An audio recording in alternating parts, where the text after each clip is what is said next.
everyone. I'm Rowena Peters, the Head of Department Mathematics at the Sarasota College of Education. Welcome to Mathematical Modeling and Prediction. Now, this course is also called MMP. It's just an abbreviation of Mathematical Modeling and Prediction.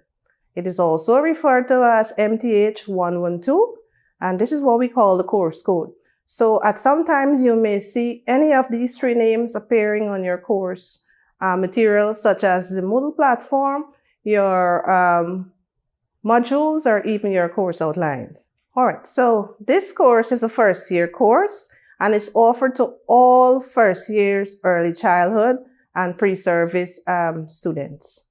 So if you're enrolled or early childhood or primary student, you are required to complete this course. Okay, students, so this course, Mathematical Modeling and Prediction, this course is offered to all early childhood and primary students who are enrolled at the Sarasota College of Education. It's a first-year course, and it is completed in the first semester of the first year. All right, so the main aim of this course, teachers, will be to equip you with basic computational, analytical, and drawing skills. All right, as student teachers, you will use computation to perform tasks related to your work. You use computation to make sense of data and effectively analyze it to draw a conclusion.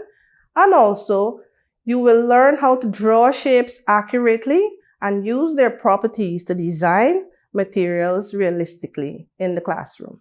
All right, students, let's talk a little bit about what the structure of the course is going to be like. Now, this is a 3-credit course, which means that it's expected to be completed in 45 hours. It is made up of 2 units, a Unit 1 and a Unit 2. Now, the first unit, the Unit 1, is what we normally would refer to as the basic math aspect. And in this aspect, it has been assigned 30 hours. This unit deals with the science of numbers, algebra, and application of algebraic concepts in solving real-life problems. The second unit, which we just refer to as Unit 2, is based generally on measurement, space, and shapes. This unit is designed for 15 hours. It focuses on both 2D and 3D space and the properties of shapes and solid. In this unit, focus will also be placed on representing information on diagrams and interpreting information from diagrams. All right, so students, please note that the course content for this MMP, it's similar and it has most of the stuff covered at CSEC level, but the focus here for you as teachers in training is to focus on misconceptions you would have had at CXC, clarifying those misconceptions, and also a focus should be placed on conceptual understanding. So in saying this, I urge you to ensure that you utilize all the credit hours to be successful in this course. So at this point, I will just like to introduce you to my colleague. She is a full-time tutor, lecturer 2 at the Sarasota College of Education, and she is going to be one of the main persons who will be presenting mathematical modeling and prediction lessons to you in the future. Thank you. Hello students, how are you? I hope you're excited because we will be learning a new concept. My name is Ms. Hannah Jagrup, and I'm currently lecturing Mathematical Modeling and Prediction at the Sarasota College of Education. I will be teaching you about decimal numbers. In this lesson, we will identify the place values of decimals through 10,000s using base 10 blocks. So, let's get started. What is a decimal number? A decimal number is the base 10 system for expressing a mixed number. In other words, it is a way of naming the values that lie between whole numbers. The whole number is separated from the fractional portion of the number with a decimal point. An example of a decimal number is 1 4/10. It is written as 1.4. 1 is the whole number and 4/10 is the fractional part of the number. The number 1 4/10 lie between the whole number 1 and 2. A decimal point, written as a dot or period, separates the whole number from the fractional part of the number, as you can see. Can you read this number for me? Right. If you said 2 and 35 hundredths, you're absolutely correct. 2 is the whole number and 35 hundredths is the fractional part of the number. Now, how would you write 3 and 6/10 as a decimal number? If you wrote 3.6, you are correct. Now, here is an online game that you can play to practice reading decimal numbers. I assure you, boys and girls, that it is going to be fun. How to play? Step 1. You play the role of a 17th century Caribbean buccaneer who sails from port to port looking to steal from Spanish treasure ships. Step 2. Read the decimal message that appears at the top of the screen. Then, shoot the boat that matches the decimal message. That is, that has the numerical version of the message. With your decimal cannonball by clicking on it. You move from rung to rung by destroying all of the ships. Step 3. After each rung you successfully pass, you can obtain a special code that will take you to that rung each time you play.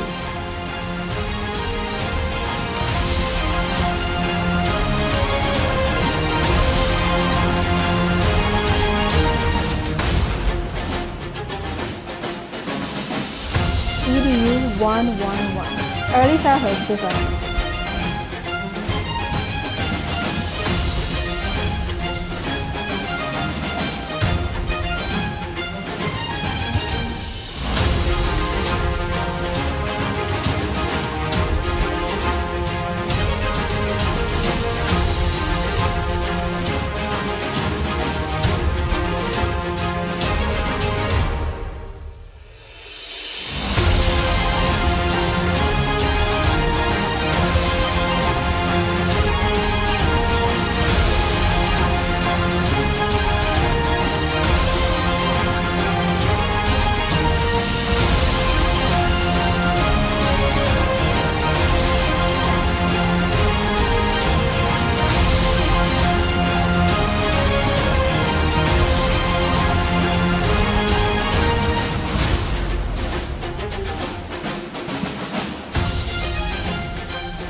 Now let us look at place value of decimal numbers.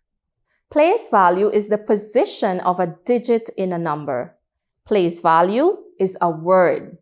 The value of a number is what an individual digit is worth in a number. In this case, value is a number. When writing decimal numbers, it is important to understand the concept of place value. The benchmark for place value is the decimal point because it separates the whole number from the fractional number.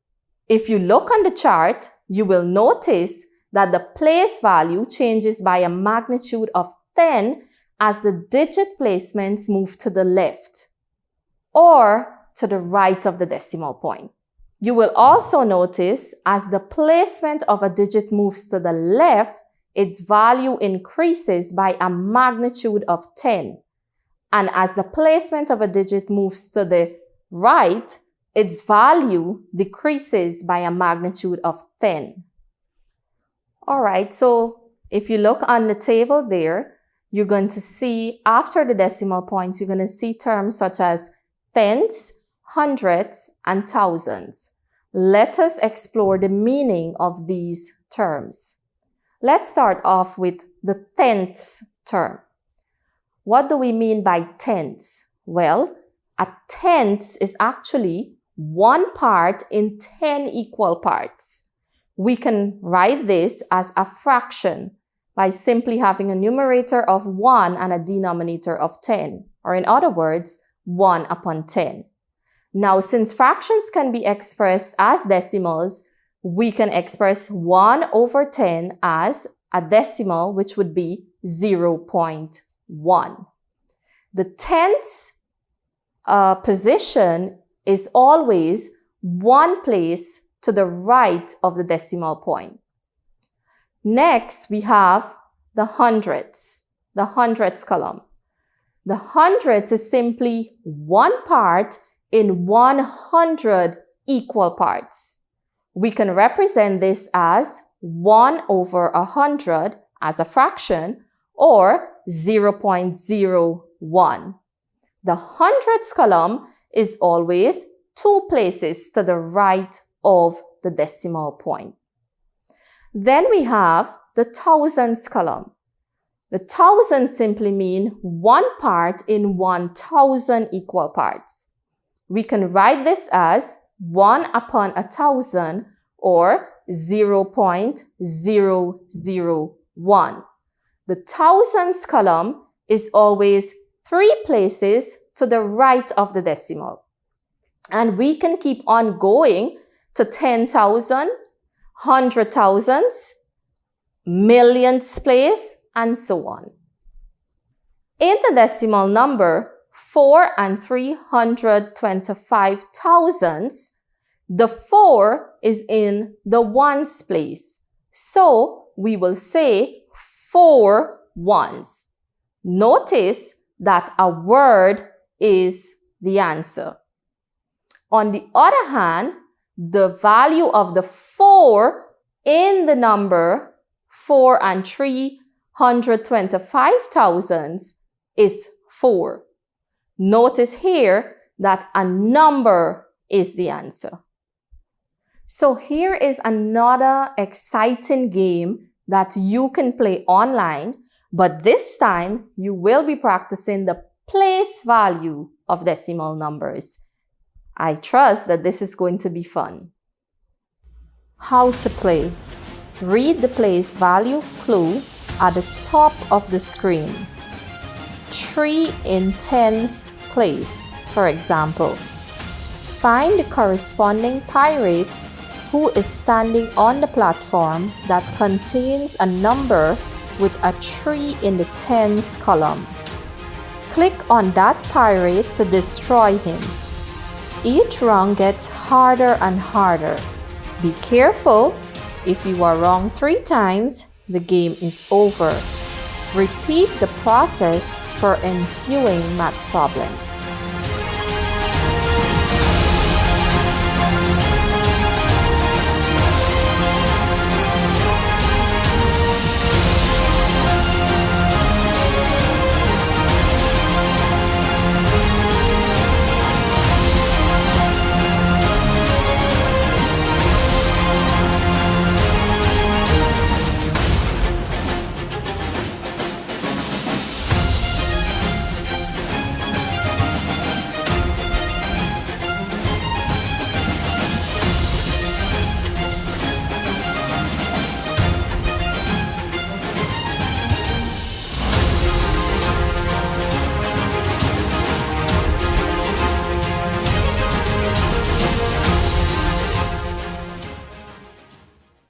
Now we're going to move on to modeling decimals with base 10 blocks. We can model decimals using base 10 blocks. Now, usually when we are modeling whole numbers, we would use the large cube to represent thousands. So we would say this is the thousands block.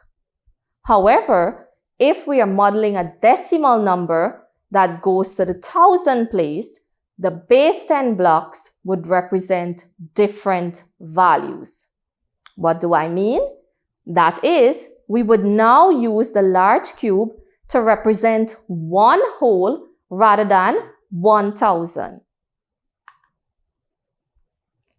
Now, this is called a flat.